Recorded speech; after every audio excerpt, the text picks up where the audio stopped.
Well, there's been a significant change made by the New South Wales government today for those 10,000 ticket holders who'll be at the SCG tomorrow for the third cricket test against India. Fans will now be required to wear masks, not just getting to the event, but whilst seated. That could be the entire day, due to today's latest infection case in Victoria, which may have derived, according to health experts, from the MCG during the Boxing Day test, day 2. Meanwhile, New South Wales recorded just 4 locally acquired cases overnight. 1, a household contact of a case at Avalon on the northern beaches, 2 from the Barella cluster, and 1 mystery case from the western suburbs. Despite the very small numbers, still no chance to border restrictions for Greater Sydney, no change there, and thousands of Victorians holidaying in New South Wales are still being turned away from their own border each and every day. I caught up with New South Wales Transport Minister Andrew Constance late this afternoon. Minister, thank you very much for your time. Great to be with you, Chris. Now, the COVID status of New South Wales at the moment, in particular Greater Sydney, it seems to be tracking okay. Those numbers today seem to be contained. Well, look, we're not out of the woods, but certainly it's important to see single-digit numbers, and that's what we are seeing at this stage. Of course, we saw another case from Avalon today, which obviously in many ways justifies that hardline stance that's been taken in terms of that shutdown for the northern part of the northern beaches. But look, everyone's got to be vigilant, and as we're seeing, everyone's reminding everybody to go get tested. Yeah, the tests out of Barella aren't as impressive as what we saw out of the Northern Peninsula. What do we say to people in that part of Sydney? It's simple, get tested. You're doing yourselves and your community an enormous service by doing so. And don't take the risk. We've seen certainly where there has been a little bit of seeding or people visiting regions that everyone just turns out and gets tested, and things get ring-fenced and get ring-fenced quickly. So the sooner we can see those higher test rates, certainly in those parts of Western Sydney, the quicker and better it is going to be for everyone. The truth is, though, there is no official hotspot in all of New South Wales. Barella, less than 20 infections.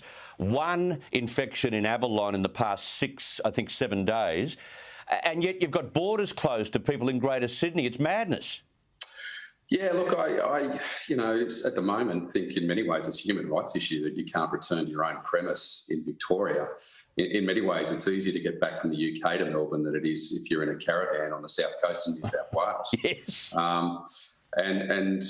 We know, certainly from the information I'm being provided through Transport for New South Wales, 100 Victorians a day are being turned around at the border and told to stay in New South Wales. People are having to apply for an exemption with thousands of people applying, and yet they're only getting through a couple of hundred so far. So, look, I think, ultimately this madness has got to stop. We want to work with every other state jurisdiction and do so constructively, but when you're seeing these sorts of numbers, there's no real justification for borders to be closed. It's a massive inconvenience for those border communities, but it's really, I think, at this stage, there does need to be a reassessment from those other states as to what's going on. So your seat is based on the south coast of New South Wales. Many of those Victorian holiday makers are there. They haven't gone anywhere near Greater Sydney. They haven't got anywhere near the southwestern area at Barella. They certainly haven't gone anywhere near the northern beaches. What is wrong with Victoria? They are Victorians. Well, as I said, it's easier to get back from the UK than it is from coastal New South Wales at the moment if you're Victorian. To me, ultimately, this was done very quickly. It's okay to say, hey, we can now ease this because we are only seeing single digits in metropolitan Sydney. And I think, we're not at the same rate that we were when New South Wales had to make that tough decision last year to close the border, where, quite literally it was up around the 140 to 150 mark a day out of Victoria before a decision was made. So, look, I think we all have to continue to live with this virus. It's a fact of life. It's going to be a virus that will be with us probably forever. A vaccine will obviously suppress it. And it's important that we do learn to be one country and, ultimately we don't in many ways affect our ability to have our quality of life. And, it is ridiculous to think that people can't return to their home if they're healthy and well and are able to self-isolate for 14 days. I think this is really important. These situations get reviewed very quickly by these other state jurisdictions. We're trying to manage the freight task, which is difficult, and you've got to recognise our freight companies who are trying to work through these challenges. But ultimately, I think we've got to have a proportionate response in relation to border closures, and that's not the case at the moment. Correct me if I'm wrong, but we've got freight companies, drivers having to be tested at the Victorian border, despite the fact that there are protocols in place handed down through National Cabinet in 2020 that should be adhered to. This is ludicrous.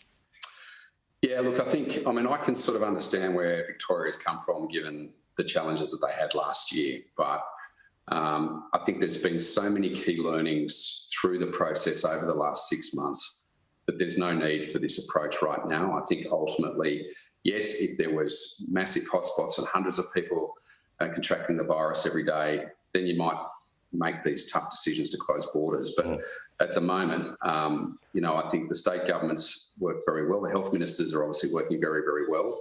That's an important element in all of this. And that's why I think it's ultimately important that these situations and circumstances get reviewed very quickly, so that we don't continue to see our country and our nation as a whole be affected. Yeah. And that's really very important. It's dragging the country down economically. OK, I'll get you to put your transport cap on right now. Leading into the SCG test tomorrow, very exciting, only 10,000 odd ticket holders there, which will ensure that people are distanced, but a very complicated process if you want to get there via public transport. Look, we're putting an extra 450 services on to help with the crowd management and the physical distancing. In fact, we had that number of services set when we were going to be at 50% capacity. Now that it's at 25% capacity, we've still maintained that same number of services. We are advising people to drive if they can, or get dropped off. We want to ensure that we do minimise the amount of public transport usage to the venue, but we, like everybody, recognise that transport plays an important role, working closely with health. We've got to continue many of our major events, because not only is it about the wellness of our state, but there's thousands upon thousands of jobs dependent on these major events going ahead. Yeah. And it's really important that we learn to live with the virus and manage it. And that's what health is doing by working with the Trust, and of course working with Cricket Australia to make sure that it is COVID safe. Good point. I wish you all the best. Thank you very much for your time. Happy 2021, Chris, and all the best. And to you too. So the old walk from Central Station right up the hill on Favreau Street all the way to the SCG will be back in vogue tomorrow morning. You can bet on it. Good exercise anyway.